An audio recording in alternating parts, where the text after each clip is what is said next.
Gas social media तो सभी use करते हैं। तो आज के इस वीडियो में मैं बात करने वाला हूँ सोशल मीडिया प्लेटफॉर्म मेटा, जिसके अंदर फेसबुक भी आता है, इंस्टाग्राम भी आता है, व्हाट्सएप भी आता है और थ्रेड्स भी आते हैं। तो मेटा के द्वारा अमेरिका में इंडिपेंडेंट फैक्ट चेकिंग प्रोग्राम को बंद करने के फैसले और इसकी जगह पर कम्युनिटी नोट्स नाम से एक नए सिस्टम को लागू करने के बारे में है। तो इस टॉपिक में मल्टीपल लेयर्स हैं जिनके ऊपर हम डिटेल से बात करेंगे एक एक करके। तो आज के इस वीडियो में हम जानेंगे कि मेटा का फैक्ट चेकिंग प्रोग्राम क्या था और ये कैसे काम करता था। अब कम्युनिटी नोट सिस्टम क्या है और ये कैसे काम करेगा। मेटा ने ये जो बदलाव किया है, ये बदलाव क्यों किया और इसके पीछे की असली वजह क्या हो सकती है, इस बदलाव का क्या इम्पैक्ट पड़ेगा और ये जो सिस्टम होगा किन किन चैलेंजेस का सामना करना पड़ेगा इस सिस्टम को। सोशल मीडिया पर जो भी मिस इन्फॉर्मेशन फैल जाती है या फिर जो गलत सूचना फैल जाती है, उससे निपटने के दूसरे तरीकों के ऊपर भी बात करेंगे। तो वीडियो को लास्ट तक जरूर देखिएगा क्योंकि ये वीडियो बहुत ज्यादा इंफॉर्मेटिव होने वाली है। अगर आपको वीडियो पसंद आती है तो वीडियो को लाइक कर देना और चैनल को सब्सक्राइब कर देना।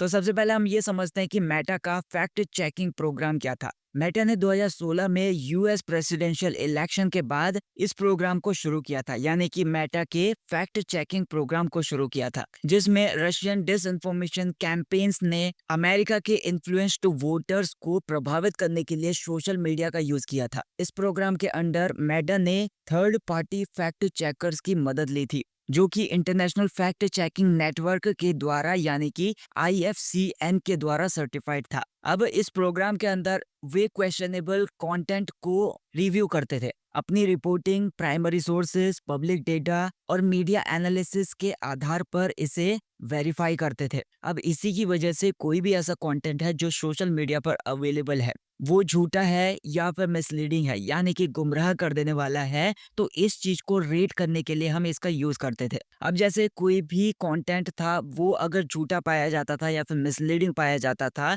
तो मेटा जो था तो उसकी रीच को वो कम कर देता था। उसके साथ ही उस पोस्ट के नीचे एक वार्निंग लेबल भी लगा दिया जाता था, जिसमें फैक्ट चेकर्स के द्वारा लिखे गए आर्टिकल का लिंक भी होता था। लेकिन अब मेटा ने इस सिस्टम को डिसकंटिन्यू कर दिया है, यानी कि इस सिस्टम को अब बंद कर दिया है। इसके बदले वो कम्युनिटी नोट्स को मार्केट में लेकर आया है, यानी कि अब कम्युनिटी नोट्स के माध्यम से हम सारी की सारी चीजों का पता लगाया करेंगे। इसमें कुछ नए रूल्स भी हैं, उनके बारे में भी बात कर लेंगे। अब ये जो कम्युनिटी नोट्स था, ये ट्विटर पर, मतलब अभी तो वो एक्स है, लेकिन पहले के टाइम में इसका नाम ट्विटर हुआ करता था। तो इसके ऊपर, मतलब ट्विटर के ऊपर बर्ड वॉच के नाम से जाना जाता था और ये पहले ट्विटर पर लॉन्च किया गया था। तो कम्युनिटी नोट्स कैसे काम करता है इसके बारे में अगर बात करें, इस सिस्टम में किसी भी पोस्ट के नीचे जो भी यूजर होंगे उनकी फैक्चुअल इंफॉर्मेशन और कॉन्टेक्स्ट जोड़ सकते हैं। ये नोट तभी दिखाया जाएगा जब इसे यूजर्स के एक ग्रुप के द्वारा हेल्पफुल माना जाएगा।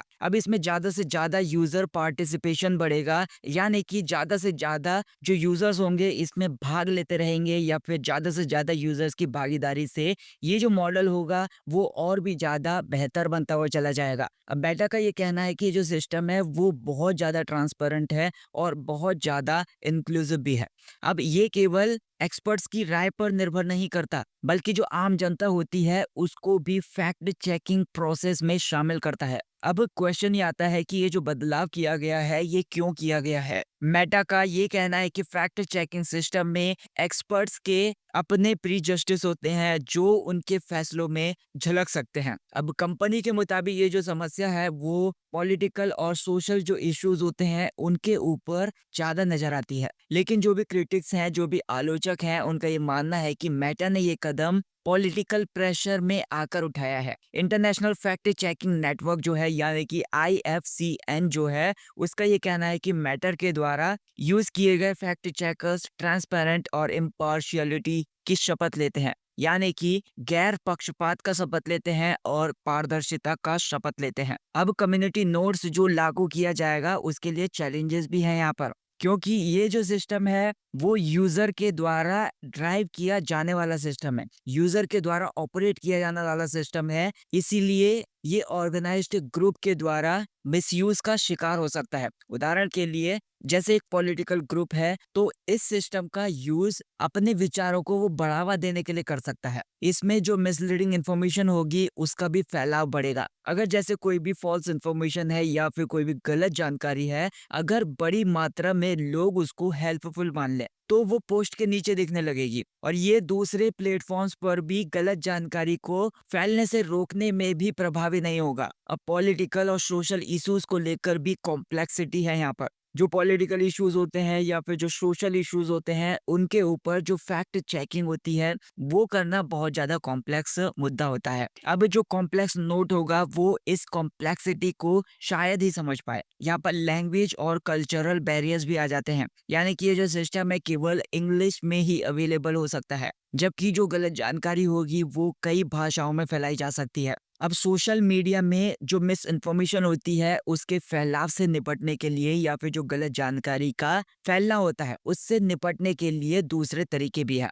अब जो मिस इन्फॉर्मेशन फैलती है उससे निपटना केवल फैक्ट चेकिंग या फिर कम्युनिटी नोट्स तक ही लिमिटेड नहीं है। इसके लिए और भी तरीके हो सकते हैं, जैसे कि एआई बेस्ड मॉडरेशन, मतलब आर्टिफिशियल इंटेलिजेंस का यूज करके गलत जानकारी को पहचाना जा सकता है और उसको रिमूव भी किया जा सकता है। एजुकेशन एंड अवेयरनेस, लोगों को डिजिटल लिटरेसी सिखाना, यानी कि जो भी डिजिटल साक्षरता है उसको सिखाना, ताकि वे गलत जानकारी को पहचान सकें। गलत सूचनाओं को फैलाने वाले लोगों के खिलाफ सख्त कानूनी कार्रवाई होनी चाहिए। प्लेटफॉर्म्स को अपने मॉडरेशन डिसीजंस में ज्यादा ट्रांसपेरेंसी लानी चाहिए। इसमें कुछ जानकारी भी है जो शायद ही आपको पता होगा। सोशल मीडिया एक्स पर जो भी कम्युनिटी नोट्स का डेटा है वो पब्लिकली अवेलेबल है।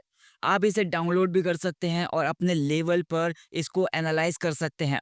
तो क्या मेटा भी इस लेवल पर ट्रांसपेरेंसी अपनाएगा? ये सच में देखने वाली बात होगी। अब ये बहस हमेशा से रही है कि सोशल मीडिया प्लेटफॉर्म्स को कितना कंट्रोल दिया जाना चाहिए। अगर वे ज्यादा सेंसरशिप करते हैं तो ये फ्रीडम का उल्लंघन हो सकता है या फिर वो जो स्वतंत्रता है उसका उल्लंघन हो सकता है। मेटा के द्वारा ये जो निर्णय लिया गया है, इसका एक बड़ा कारण हो सकता है फाइनेंशियली मोटिवेटेड है ये, यानी कि जो फैक्ट चेकिंग प्रोग्राम था वो महंगा था, बल्कि जो कम्युनिटी नोट्स यूजर्स की भागीदारी पर निर्भर करता है उसके मुकाबले ये सस्ता है। अब इस टॉपिक के ऊपर आपकी राय बहुत ज्यादा मैटर करती है। आप मुझे ये बताइए कि आपको क्या लगता है कि कम्युनिटी नोट से गलत सूचनाओं से लड़ने का बेहतर तरीका है? सोशल मीडिया प्लेटफॉर्म्स को गलत जानकारी से निपटने के लिए और क्या कदम उठाने चाहिए? आपको क्या लगता है इस चीज को लेकर? मुझे कमेंट सेक्शन में जरूर बताइएगा। अगर आपको वीडियो पसंद आई हो तो वीडियो को लाइक कर देना, चैनल को सब्सक्राइब कर देना। Thank you so much for watching this video.